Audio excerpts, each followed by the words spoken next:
Admiral Kex Thule stood on the bridge of his flagship, watching the blue planet spin slowly below. Earth, the locals called it. Such a simple name for such a simple world. The massive alien looked at the reports flowing across his screens. The humans down there still used chemical rockets to reach their own moon. They burned fossil fuels for energy. They fought each other with metal bullets. "Primitive," he said to his second-in-command. "This will be over in hours." The Zenith hegemony had ruled the galaxy for 50,000 years. Their ships were the size of cities. Their weapons could crack planets in half. They had conquered millions of worlds and enslaved billions of species. Earth would just be another number in their files. Kexthul had done this job many times before. His harvester fleet would destroy any military the humans had. Then they would take the useful ones as slaves and strip the planet bare of resources. It was routine work. "Sir," his sensor officer called out, "the humans are launching something." On the main screen, tiny specks rose from Earth's surface. The Admiral laughed. "Look at them. Those metal tubes they call ships can barely reach space. Target them all. End this quickly." But when his weapons fired, something strange happened. The human ships scattered in ways the computer hadn't predicted. Most died, but a few survived. They moved in patterns that made no sense to the hegemony's advanced war machines. "Interesting," Kexthul said. "They're using randomness as a tactic, crude, but unexpected." The real surprise came when one of the human ships rammed itself into a hegemony destroyer. The explosion barely scratched the alien vessel's shields, but the act itself shocked every being on the Admiral's bridge. Did they just sacrifice themselves on purpose? His tactical officer asked.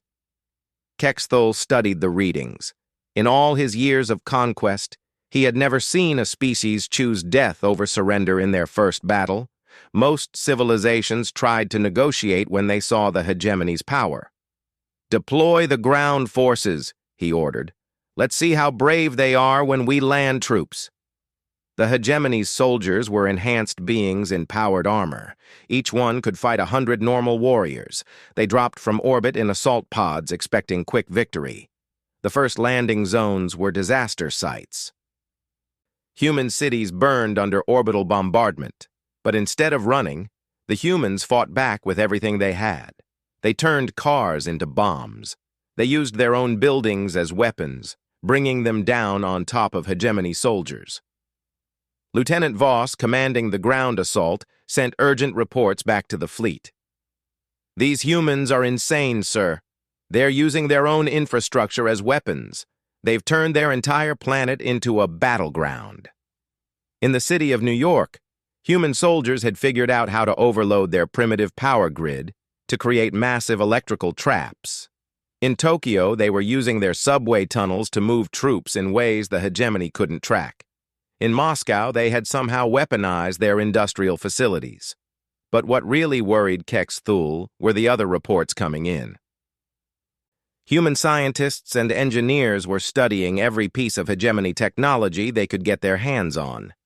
In some cases, they were reverse engineering alien weapons faster than his troops could advance. "Sir," his intelligence officer reported, "the humans have modified one of our plasma rifles. They've somehow increased its power output by 30%. "That's impossible," Kexthul said. "Our technology is thousands of years ahead of theirs." "Yes, sir, but they're not trying to understand how it works. They're just changing it, making it better through trial and error." The Admiral felt something he hadn't experienced in centuries: doubt. The conquest of Earth was taking longer than expected.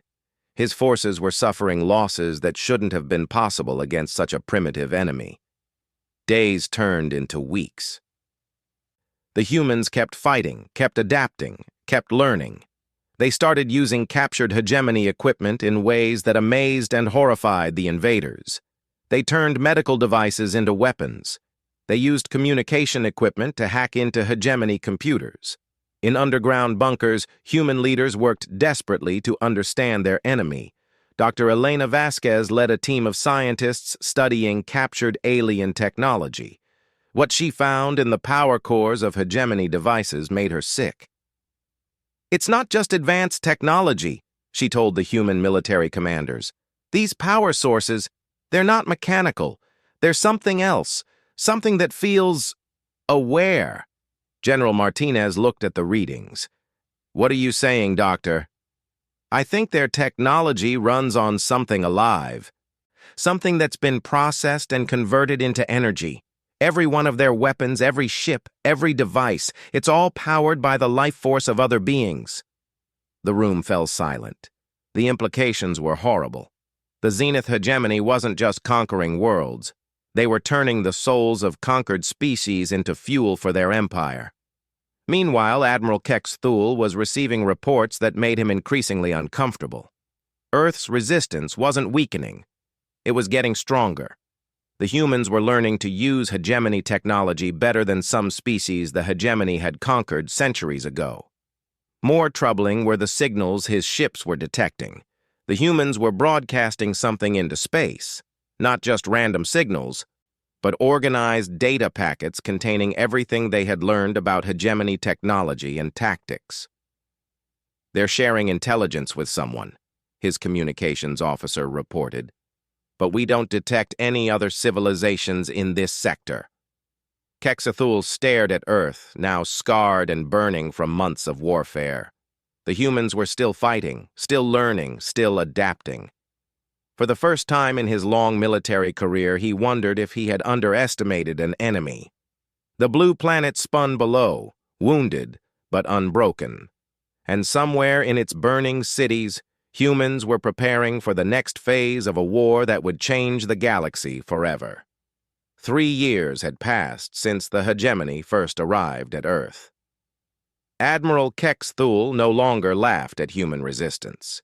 His fleet, which should have conquered the planet in days, was locked in bitter warfare above a world that refused to die.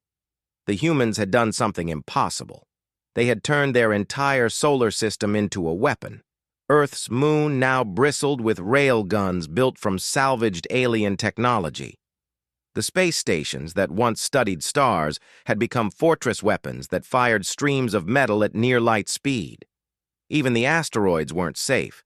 Humans had somehow moved many of them into new orbits, creating a maze of rocky shields around their planet.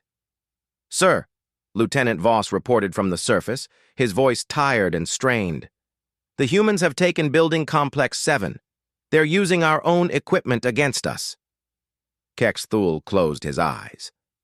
Building Complex 7 had been a hegemony command center, built with their strongest materials and defended by their best troops. The humans had captured it using nothing but modified construction equipment and sheer determination. "How?" he asked. "They dug tunnels, sir, for months, right under our sensors. Then they came up through the floor and, sir, they've learned to use our barrier shields. They're actually better at it than we are." The Admiral looked at his tactical display. Red zones covered most of Earth's surface, areas where human resistance was too strong for his forces to hold. The blue zones, marking hegemony control, grew smaller each day. In the underground laboratories beneath the ruined city of Geneva, Dr. Elena Vasquez worked frantically with her team. They had made breakthrough after breakthrough in understanding alien technology. But with each discovery, the truth became more horrible. "The power cores aren't just alive," she explained to the other scientists. "They're conscious. Every hegemony device is powered by the processed souls of beings they've conquered. Millions of them, compressed into energy form." Dr. Chen, her colleague, stared at the readings. "That's why their technology responds so well to our modifications. The souls inside want to be free. They're helping us." It explained everything. Why human engineers could improve hegemony weapons so quickly. Why captured alien devices seemed to work better in human hands. The trapped souls were sabotaging their own prisons. Above Earth, Admiral Kexathul faced a problem no hegemony commander had ever encountered. His enemy was getting stronger every day. Human ships built from salvaged alien parts now patrolled Earth's orbit. They were crude and ugly compared to hegemony vessels, but they fought with a ferocity that his computer models couldn't predict. The breaking point came when humans did something that shocked the entire galaxy. They boarded a hegemony battleship. Captain Sarah Chen led the boarding party. Her team used jury-rigged equipment and desperate courage to cut through the hull of the mighty vessel Dominator. Once inside, they moved like ghosts through corridors designed for beings twice their size.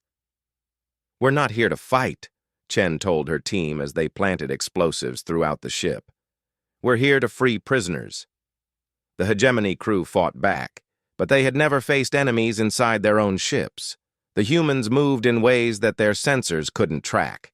They used the ship's own systems against its crew, and somehow, they were communicating with the power cores themselves. When Captain Chen reached the main power chamber, she placed her hand on the containment unit. Through her modified neural interface, built from captured hegemony technology, she spoke directly to the souls trapped inside. "We know what you are," she whispered. "We know what they did to you. Help us, and we'll help you find peace." The response nearly killed her. Thousands of voices, speaking in languages she had never heard, all saying the same thing: "Free us all." The Dominator's power core overloaded in a way that should have been impossible.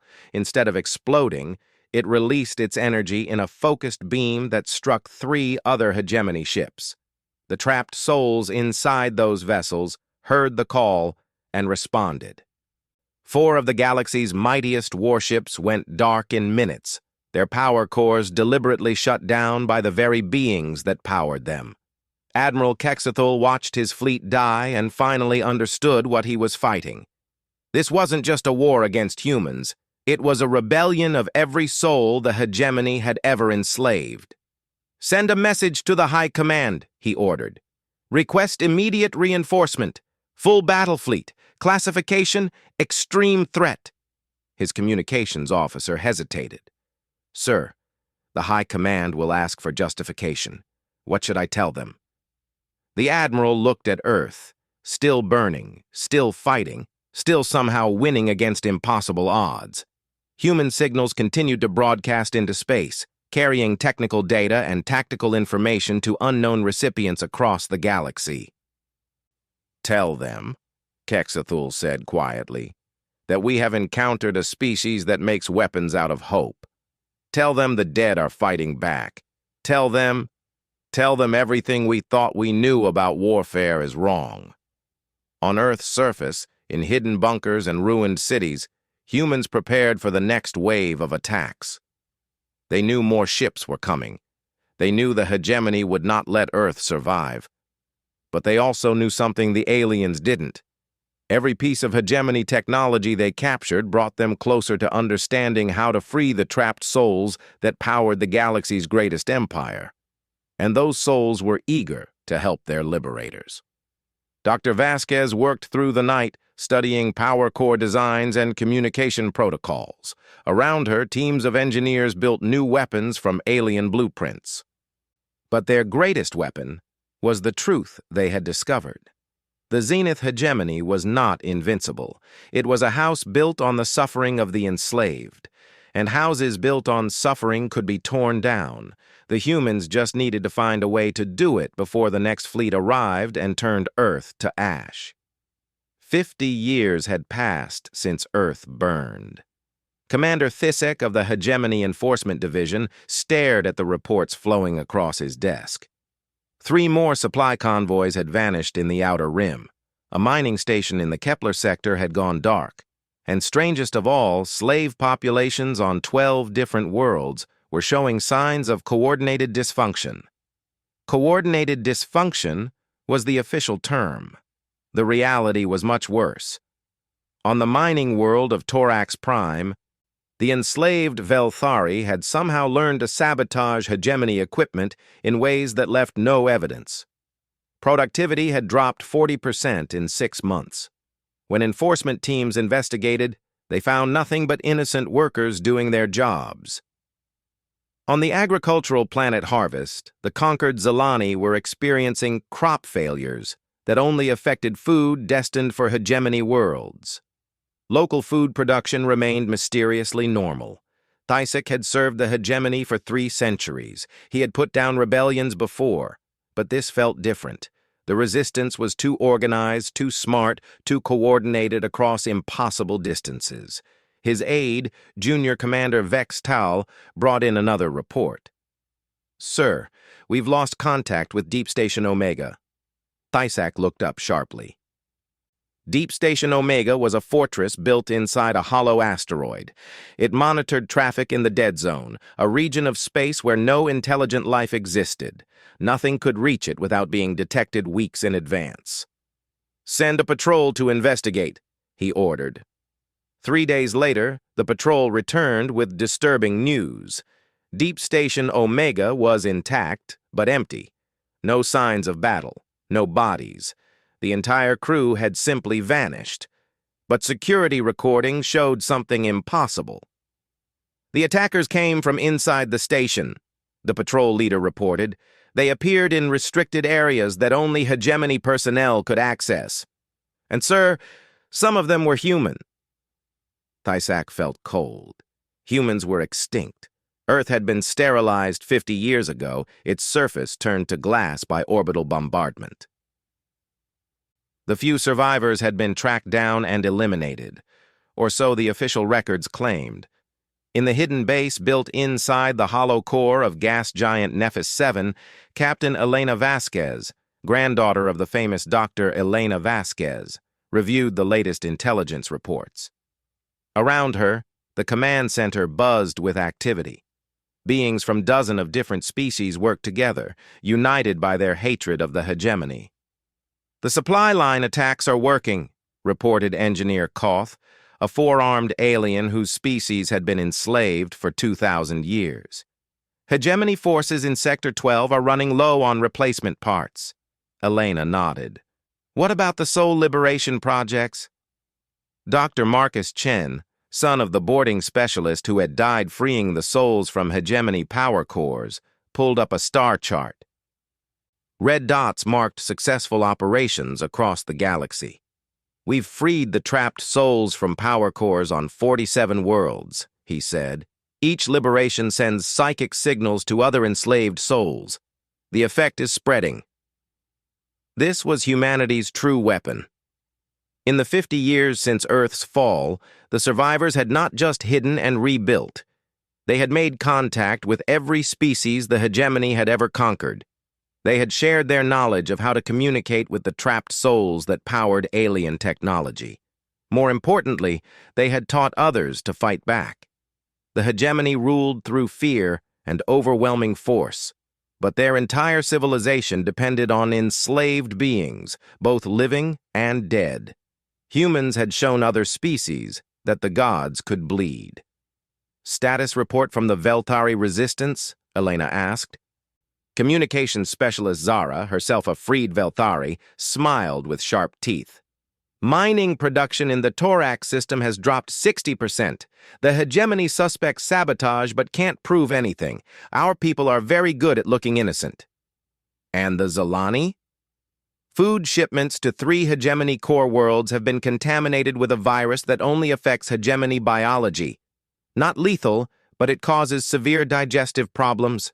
The High Command is very uncomfortable." Elena allowed herself a small smile. 50 years ago, humans had fought alone. Now they led a galaxy-wide network of resistance cells. Every species that had ever been conquered was slowly remembering how to rebel. The transformation hadn't been easy. After Earth's destruction, the surviving humans had spent years just trying to stay alive. 12 colony ships had escaped the planet's death, carrying less than 50,000 people total.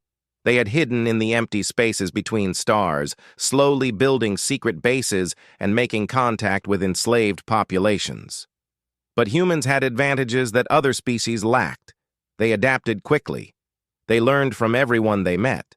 and they had an absolute refusal to accept permanent defeat. Captain James Rodriguez, commanding the stealth ship Ghost of Terra, sent his latest report from deep inside hegemony space. His crew of humans and freed aliens had just completed their most daring mission yet. "We successfully infiltrated the slave processing center on Karen Base," he reported.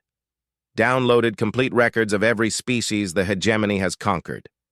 The number is worse than we thought." Elena felt sick as she read the data. Over the 50,000 years of hegemony rule, they had enslaved or destroyed over 10 million species. Trillions of beings had been converted into the power cores that ran alien technology. "But there's good news too," Rodriguez continued. "We've confirmed that soul liberation is spreading faster than expected. When we free the trapped souls from one power core, they somehow communicate with cores across entire star systems. The effect is exponential. This was the key to everything. Humans had discovered that the trapped souls retained some connection to each other, even across vast distances. Free one group, and they would gradually weaken the containment systems holding millions of others. The hegemony was slowly losing control of its own technology." Commander Thisak finally realized the scope of what he was facing when reports came in from 17 sectors simultaneously. Slave revolts had erupted across the galaxy. Not random uprisings, coordinated attacks that struck at exactly the right times and places. "Sir," his intelligence chief reported with obvious fear, "we've identified the pattern. Someone is organizing all of this. Someone with detailed knowledge of our operations and capabilities." "Who?" "The attacks all show human tactical signatures. But, sir, humans have been extinct for 50 years. Thisak stood up slowly. For the first time in his long career, he felt genuine fear. The hegemony had faced rebellions before, but never anything like this. The humans weren't just fighting back. They were teaching the entire galaxy how to fight back. And if the trapped souls that powered their civilization continued to escape, the consequences would be unthinkable. "Send a priority message to the High Command," he ordered. "Classification: Galactic threat. Message: the humans are not extinct, they are not conquered, and they are turning our own empire against us." Supreme Architect Nalveth existed as pure consciousness within a crystalline matrix that had housed his essence for 30,000 years. He was ancient beyond measure, one of the original founders of the Zenith hegemony. And for the first time in millennia, he felt something approaching concern. The reports coming in from across the galaxy painted an impossible picture. Slave revolts on 3,000 worlds, hegemony technology failing at critical moments, power cores mysteriously losing efficiency. And at the center of it all, a species that should have been extinct. "Humans," he said, his voice echoing through the crystal halls of the High Command. "Bring me everything we know about humans." The data files were extensive but contradictory. Humans had been classified as extinct after Earth's sterilization 50 years ago. Yet security recordings from dozens of incidents clearly showed human involvement in recent attacks. Either the records were wrong, or humanity had somehow survived their homeworld's destruction. Analysis suggests a survival rate of approximately 0.01%. Reported Information Coordinator Zexashan, possibly 50,000 individuals scattered across the galaxy. 50,000, Nalveth mused, against an empire of trillions, yet they coordinate resistance movements across impossible distances. How? The answer came from an unexpected source. Deep scans of captured human technology revealed something that chilled even the ancient architect. The humans had learned to communicate directly with trapped souls in power cores. More than communicate, they had learned to free them. "Show me the soul liberation data," Nalveth commanded. The holographic display revealed the true scope of the crisis. Each freed soul created a cascade effect, weakening containment systems across entire sectors. The released spirits weren't dissipating. They were actively sabotaging hegemony technology from within. For 50,000 years, the hegemony had powered their empire with the enslaved dead. Now those same dead were rising against their captors. "Deploy the Grand Armada," Nalveth ordered. "Full mobilization, 100,000 ships. I will command personally." His advisors looked shocked. The Grand Armada had never been fully deployed. It was the hegemony's ultimate weapon, capable of destroying entire galactic arms. "Sir," Coordinator Zexashon said carefully, "intelligence indicates the human base of operations is in the Terminus Nebula. That region is highly unstable. Sending the entire Grand Armada is necessary." Nalveth cut him off. "These humans represent a threat to our very existence. They have turned our greatest strength into our greatest weakness. They must be completely eliminated." In the hidden fortress within the Terminus Nebula, Captain Elena Vasquez received the intelligence report with grim satisfaction. Hegemony spy networks had finally located humanity's main base. The Grand Armada was coming. "They're bringing everything," reported Intelligence Chief Commander Park. 100,000 ships, including 40 planet crackers and the Supreme Architect's personal flagship. Elena looked at the tactical display. The Grand Armada was vast enough to sterilize an entire galactic arm. There was no way humanity's small fleet could face it in direct combat. But they weren't planning to fight the hegemony's ships. They were planning to fight the hegemony itself. "Status on Operation Ashfall?" Elena asked. Dr. Marcus Chen pulled up a galaxy-wide map covered in blinking lights. "Resistance cells are in position on 47,000 worlds. Soul liberation teams are ready to move on 20,000 power stations simultaneously. And the Terminus array is fully charged." Elena nodded. Humanity had spent 50 years preparing for this moment. They had contacted every enslaved species, shared every piece of technology, and taught a galaxy how to rebel. Now it was time to see if their plan would work. "Begin the countdown," she ordered. "Operation Ashfall commences in 72 hours. The next 3 days saw the largest coordinated uprising in galactic history. On Velthari mining worlds, the enslaved workers revealed weapons hidden for decades and overwhelmed their guards. On Zalani agricultural planets, the farmers used modified harvesting equipment to destroy hegemony installations. On 1,000 different worlds, slaves became soldiers. But the real battle was taking place in the Soul Forges, the massive installations where conquered beings were processed into energy. Human-led teams struck simultaneously across the galaxy, not to destroy the forges, but to reverse their function. The trapped souls weren't freed into death. They were freed into rage. 50,000 years of pain and suffering, compressed into pure psychic energy, suddenly had a target. Every hegemony ship, every installation, every device powered by enslaved souls became a conduit for unimaginable fury. Supreme Architect Nalveth felt the change as his Grand Armada approached the Terminus Nebula. His ships began reporting power fluctuations. Weapons systems fired at random targets. Navigation computers gave conflicting readings. "What is happening?" he demanded. "Sir," his chief technician reported with obvious terror, "the power cores are fighting back. The souls inside them are trying to break free." Nalveth realized too late what the humans had done. They hadn't just organized a rebellion among the living. They had awakened the dead. The Terminus Nebula came into view, and Nalveth finally understood why the humans had chosen it as their base. The nebula wasn't natural. It was artificial, a construct built from hegemony technology and powered by something that made his ancient consciousness recoil in horror. "Sir," his sensor operator whispered, "I'm reading energy signatures from inside the nebula. The power source, it's millions of freed souls, all linked together." Elena Vasquez stood in the control center of humanity's ultimate weapon. Around her, the walls hummed with psychic energy, barely contained by crystalline matrices stolen and modified from hegemony designs.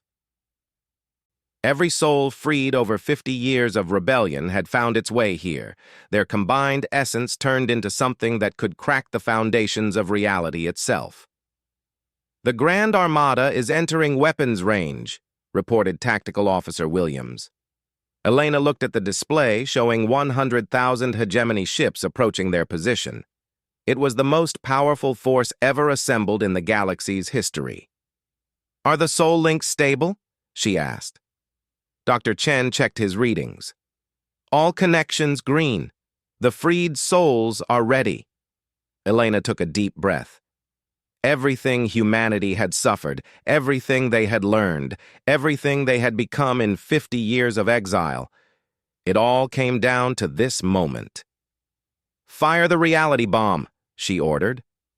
The Terminus Nebula erupted in light that could be seen from neighboring galaxies.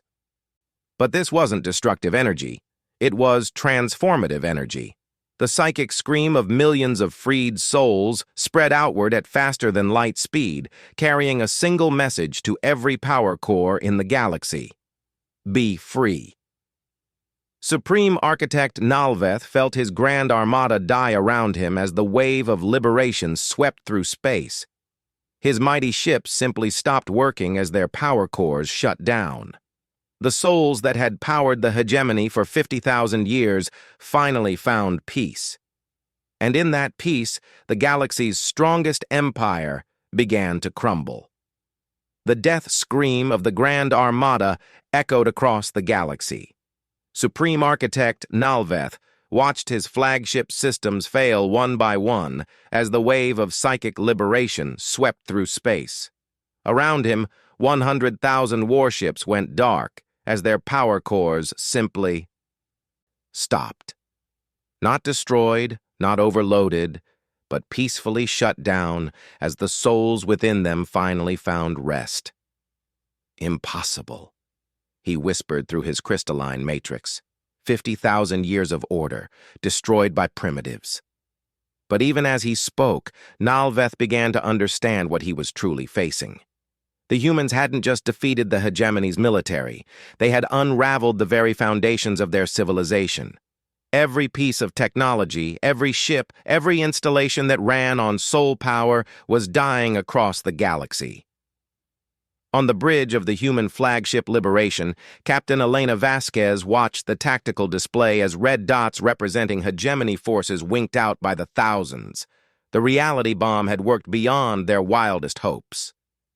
The freed souls weren't just shutting down power cores. They were actively dismantling the quantum structures that held hegemony technology together.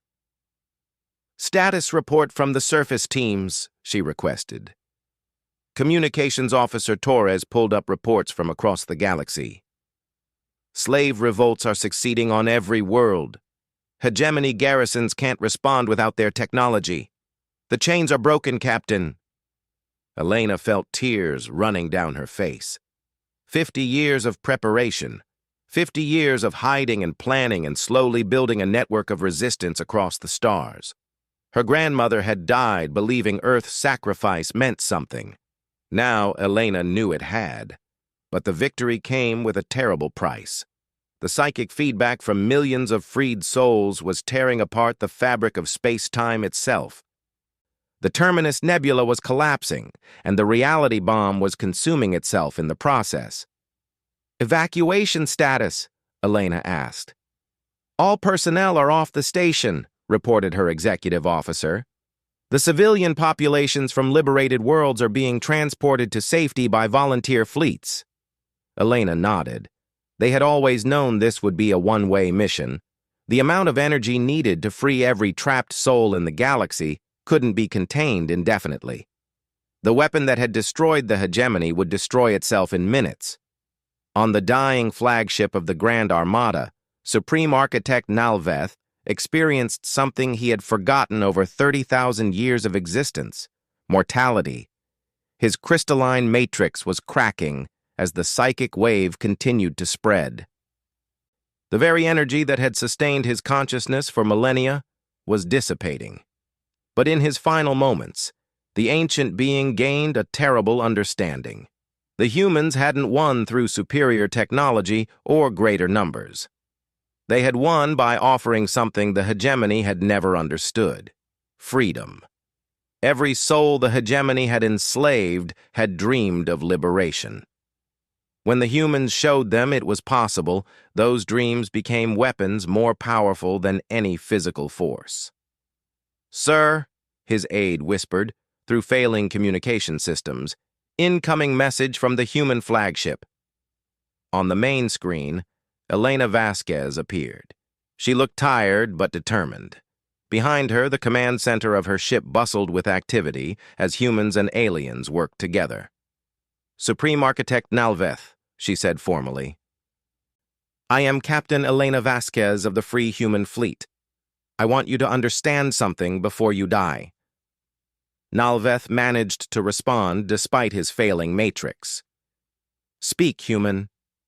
"We didn't do this for revenge," Elena said. "We did this because no being should ever be enslaved. Your empire was built on suffering. It had to end." "You have doomed the galaxy to chaos," Nalveth replied. "Without our order, billions will die in wars and conflicts." Elena's expression softened slightly. "Maybe, but they'll die free, and freedom is worth any price." The transmission ended. Minutes later, the Supreme Architect's matrix shattered completely, and with it, the last remnant of the Zenith Hegemony's central command. The reality bomb finally exhausted itself 12 hours after firing. The explosion that followed was visible from neighboring galaxy clusters, but by then, its work was done. Every soul-powered device in the galaxy had been freed or destroyed. The technology that had ruled the stars for 50,000 years was gone forever. In the aftermath, refugees from 1,000 worlds found themselves free for the first time in generations. Some species had been enslaved so long they had forgotten their own names. Others had never known freedom at all. Captain Elena Vasquez survived the reality bomb's destruction, but just barely. Her ship's shields had held just long enough for the evacuation shuttles to escape the collapsing nebula. She now stood on the bridge of a makeshift refugee fleet, watching as former slaves tried to figure out how to live without masters. "Captain," reported Communications Officer Torres, "we're receiving distress calls from 17 sectors. Without hegemony infrastructure, some worlds are facing famine and system failures." Elena sighed. They had known this would happen. Destroying the galaxy's ruling power would create chaos. But chaos was better than slavery. "Deploy relief fleets to the worst affected areas," she ordered. "Share our food replication technology freely, and send technical teams to help them build independent power systems." This was humanity's final gift to the galaxy. They had spent 50 years learning to build technology that didn't require enslaved souls.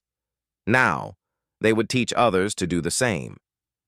1 year later, Ambassador Keiko Tanaka, one of the last humans born on Earth, stood in the ruins of the hegemony's capital city on Zentara Prime. The massive crystal spires that had housed the architect caste lay shattered like broken glass. Vines and flowering plants from a dozen liberated worlds were already beginning to grow through the cracks. Around her, children of species she couldn't identify played in parks built where slave processing centers once stood. Their laughter echoed off walls that had once heard only screams. Keiko knelt and pulled a small packet from her pocket. Earth flower seeds, one of the few things salvaged from humanity's dead homeworld. She dug a small hole in the soil and planted them carefully. "For everyone who died," she whispered, "for everyone who lived. For everyone who will be born free." As she stood and brushed dirt from her hands, a small Veltari child approached her with curiosity. The child's species had been enslaved for 2,000 years, but this little one had been born after liberation. "What did you plant?" the child asked in perfect universal translation. Keiko smiled. Hope, she said. I planted hope. The child tilted her head. What's hope? It's what happens when you refuse to give up, Keiko explained. Even when everything seems impossible, even when the strongest empire in the galaxy says you can't win. The child nodded solemnly and ran back to her friends. They would grow up in a galaxy without masters, without slaves, without the certainty of order that the hegemony had provided. They would face wars and conflicts and disasters that could have been prevented by imperial authority, but they would face them as free beings, and that made all the difference. As Keiko walked away from the memorial garden she had just created, she thought about her grandmother's famous last words before Earth's fall. The ashes of tyranny make the finest soil for freedom to grow. Looking around at the ruins of the Zenith hegemony, slowly being transformed into something new and beautiful, she knew the old woman had been right. The galaxy's strongest empire had fallen. Humanity had turned it to ash, and from those ashes, something better was finally beginning to grow.